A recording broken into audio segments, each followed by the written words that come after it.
Hello everybody, my name is Brandon. Welcome back to Cinefessions, where we talk all things media.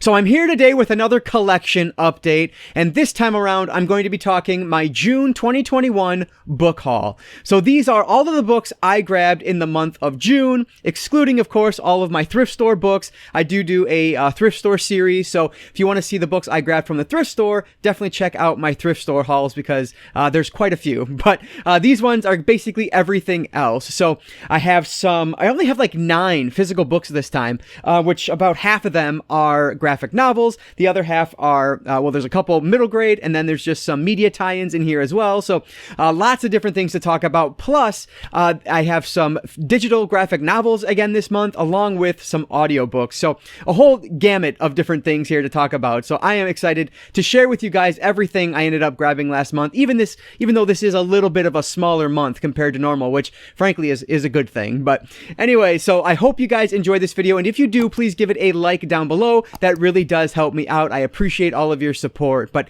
with all of that out of the way, guys, let's not waste any more time at all. Let's dive right into my June book haul. I'll start off with the 2 audiobooks I grabbed first, and both of these I picked up thanks to the Prime Day deals that were going on within Audible.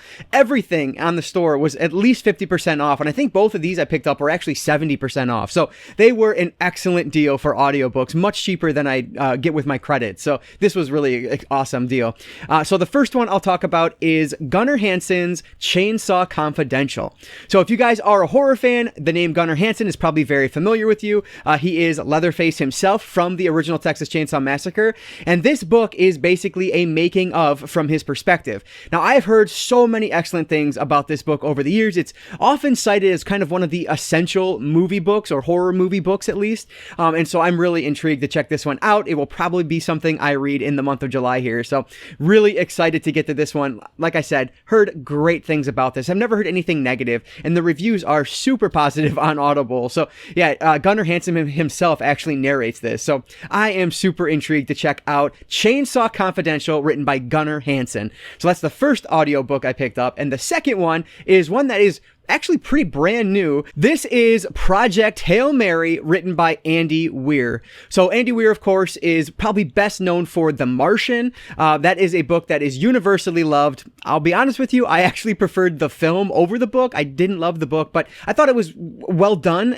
I like the movie better, I guess. But he also did Artemis, which is kind of the antithesis of Martian. It is very poorly received overall, whereas The Martian is loved. This one, though, I've been hearing a ton of really good things about. A lot of people call it a return to form, and so I am super excited to own this one now. Like I said, this one just came out, I want to say like a month or 2 ago, and the fact that it was already on such a deep discount was awesome. I had to pick it up.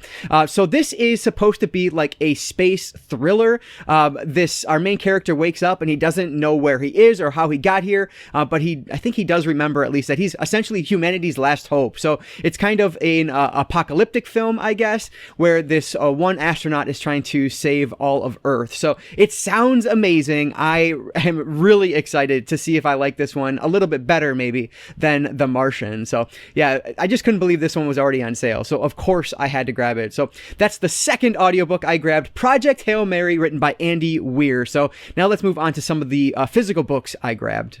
I did make another stop at my Second and Charles this past weekend, and so I was able to find one item from the free bin. I know I was getting some flack from picking up so many free items from that bin last time I was there, but that is just the standard when you go to these things, so I don't feel any shame about that whatsoever. When I was standing there were people with stacks that make mine look ridiculously small, so I have no problem with people grabbing as many books as they can fit into their arms. That's just what you do at the Second and Charles free bin. This time around, though, I only ended up grabbing one book that looked interesting, and this is a Boxcar Children story. This is The Yellow House Mystery. The Yellow House Mystery. And you can see this is number 3. Now, I don't think this is like the original number 3, but correct me if I'm wrong down below. I don't know for sure. I feel like this is probably a reboot series of some sort. Obviously, it has a different cover, so it is not an original printing by any stretch, but you know what? Now that I'm looking at it, it might be the original, because if I can get it open, they actually list all of the the books up front, and you can see the third one listed there is the Yellow House Mystery. So maybe this is the original series. They're just done in reprints. But either way, this is a series that I only read a very little bit of when I was younger in grade school. I remember reading some of these, but nothing that really ever stuck with me. Admittedly, I read these more than I read like Hardy Boys or anything like that. I enjoyed them when I read them. I just don't really recall them very much. So I figured, hey, why not dive back into it? It is middle grade, but you guys, if you are a follower of the channel, you know that I love middle grade and I read a ton of it, so I will definitely check this one out at some point. So the first physical one I grabbed, the Boxcar Children,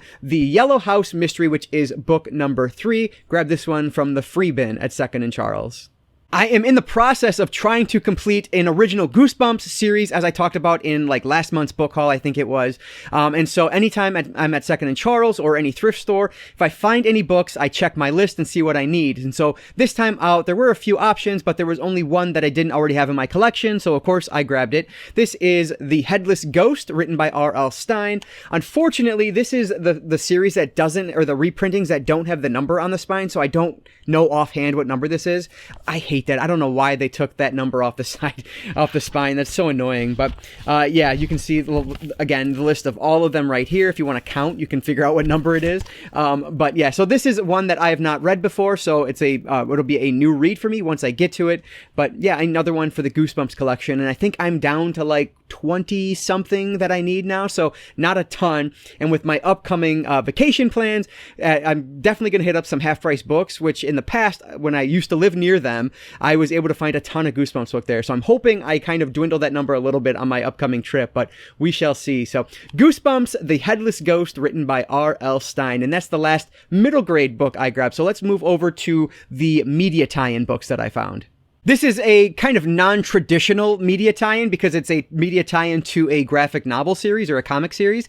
This is Batman Nightfall, written by Dennis O'Neil. So this, of course, is just a novelization of the 3-part Nightfall storyline with Batman. I actually read last year, if I can find it, I read part 1 in graphic novel form, Nightfall, as the title suggests. Night Quest, I started and got about halfway through before giving up because it just wasn't as interesting to me as the first one was. So I'll probably go back to that one and read it because it's interesting enough that I want to try to give it another shot. And then Night's End is the 3rd volume of that. But yeah, so they are real big chunky omnibus like style books. And so yeah, you can see the book here is rather lengthy. It is almost 400 pages. So yeah, this one just was kind of an oddity to me, so I wanted to grab it. Another one that was really cheap at 2nd and Charles, so I figured let's pick it up and add it to my now growing comic book adaptation or comic book novelization collection that I have going now. So Batman Nightfall, written by Dennis O'Neil, is the first media tie-in book I found.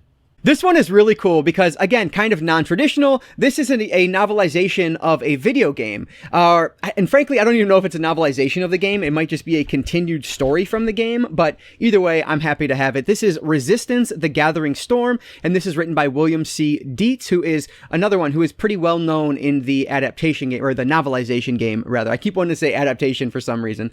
But yeah, so this, of course, is based on the PlayStation 3 video game series. Resistance was a launch title for the system, and it was supposed to be great. I still actually have never played any of the Resistance titles, which I own all 3 right over there. I need to play them at some point. But yeah, so this is now this might be wrong, but from what I remember, this is kind of a like sci-fi take on what do you call these, like a rewriting of history. I forget what the exact term is, where there's these like weird creatures that end up taking over during World War II.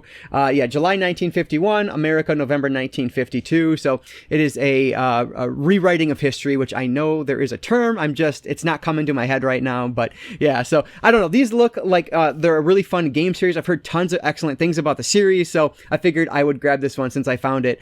There is, I believe, one more book in the Resistance novelization line, and so I do have to find that at some point, but this is a great place to start. So William C. Dietz's Resistance: The Gathering Storm. In the last media tie-in book I found is a more traditional novelization. I found one of the other books in this series last month, and so this is Resident Evil Apocalypse. And this one is written by Keith R.A. DeCandido, I'm sure is probably how you say that. But this, of course, is just the novelization for the second film in the Resident Evil franchise.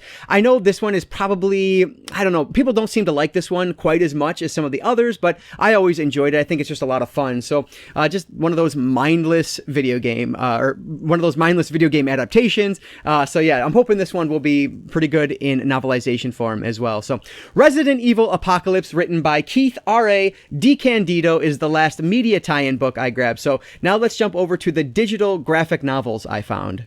So if you guys watched my book haul last month, you might remember that I talked about Comixology and the Star Wars sale that they were having. They had books that were super cheap. So many of the items I bought were 99 cents to $1.99, which was just an amazing deal. So this month, though, DC got in on the game, and they had a Green Arrow sale going on. So I figured, let's grab some of these. So what I did was pull up like a couple different best of Green Arrow lists that I could find online, and almost all of them and all the lists I looked at were available on sale, so I grabbed as many as I thought made sense to me. So I'll show you guys, kind of like I did last month, the entire collection, but I will be looking at it on my phone here because I don't remember everything. But I grabbed the first 5 volumes of the 1988 series because I've heard that that is just one of the best out there. So there were so many different story arcs in it that were supposed to be excellent within the first 5 volumes, so I just ended up grabbing all 5 of them to have them in my collection. And then the kind of standalone one there is Green Arrow, The Longbow Hunters. That was one that I just heard a ton of great things about.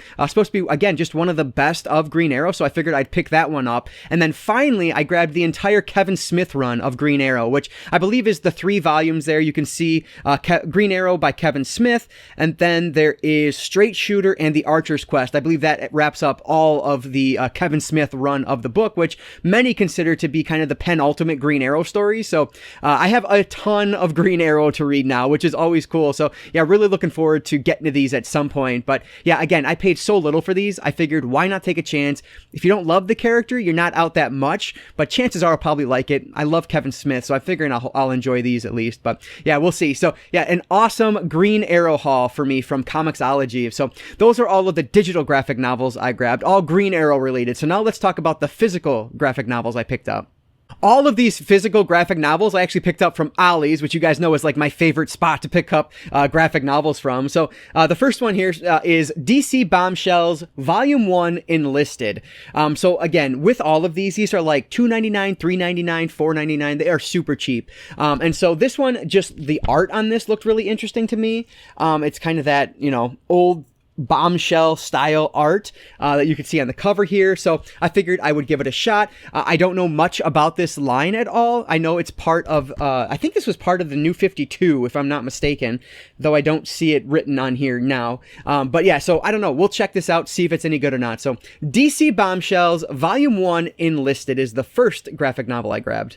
This one is definitely part of the New 52 because it says it right on the cover here. This is Batgirl Volume 1, and this one is subtitled The Darkest Reflection. So you can see right here, Volume 1. This one is written by this is a Gail Simone one, and so this is probably going to be awesome. I don't know a ton about Batgirl, so I figured this would be a good way to kind of get into it, and look at that art. It is just beautiful. So yeah, very intrigued to check this one out. It looks awesome. I've heard really good things about this, so I'm hoping it's one I will enjoy, and then I can continue on in the series if I like it. But you guys know I buy a ton of Volume 1s. That's why it is one of my media goals for the year is to read a number of these throughout the year so I can see if that's a series I want to continue or not. So yeah, another one for the collection. Batgirl Volume 1, The Darkest Reflection, written by Gail Simone. The final New 52 related one here is Shazam Volume 1, and this one is written by Jeff Johns. This one does not have a subtitle, it looks like. But yeah, I loved the movie Shazam when I watched it, and that was my only experience with this character. So when I saw this one, I knew I had to pick it up. You guys can see some of the artwork in here. It looks really great. Yeah, so I'm very interested to see what this is all about. I'm hoping it kind of lives up to the movie because I really liked the movie. So yeah. Shazam Volume 1, the last of the New 52 that I picked up. And you guys will notice that all three were DC related here. That's because I am now subscribed to Marvel Unlimited for the year, so I don't want to pick up Marvel graphic novels at this point unless it's something I really love. So that's why I stuck to DC this time around. So yeah, three from at least two confirmed from New 52. I'm not entirely sure where Bombshells is from, but yeah, three cool ones for the collection. And last but not least is actually a deluxe edition hardcover book that contains Volume 1 and Volume 2 of a series. The first volume I read just a few months ago, and I loved it. It was so cool. This is Fables, and this is written by Bill Willingham. So, like I said, this is going to contain the first 12 issues, the first 10 issues of this series. Volume 1, I'm pretty certain, had 1 through 5. Volume 2 would be 6 through 10, and I really enjoyed Volume 1. It was just such a fun, unique idea where it's taking these fable characters like Snow White, things like that, and putting them into this kind of almost like hard-boiled detective story of sorts. It's very adult and bloody, and it was just a ton of fun. So I am now able to continue this, which was expecting to do or planning to do anyway because I enjoyed the first one so much. So yeah, this one was like $7. Like, that is so cheap for a deluxe edition hardcover book. So yeah, very excited to have this in the collection. Now I have to get Volume 2 of this, or Book 2, I guess I'll say, of this in order to continue on. But Bill Willingham's Fables, the deluxe edition, Book 1, is the last book I ended up grabbing in the month of June. All right, so there they are. It's not nearly as many as I normally have in my book hauls, but I think it is a lot of quality titles here that I am really excited to get around to at some point. So let me know down in the comments below if you guys have read any of these, and let me know what you might recommend. If there's anything in here that you think, maybe that's not so great, let me know that down below as well. I always appreciate you guys giving me recommendations because it helps me prioritize what I might read next. As always, if you guys did enjoy this video, please give it a like down below, and maybe consider subscribing to Cinefessions here on YouTube as I make my march toward that 1,000 number. And like I always say, guys, I don't just talk books, I talk all things media, be it books, movies, collectibles, graphic novels. If it's media related, I'm interested in it. And if you are too, you might consider subscribing. All right, guys, so that's going to do it for today. I just want to say thank you all so much for watching, and I want to encourage you to consume some media today. I'll catch you next time.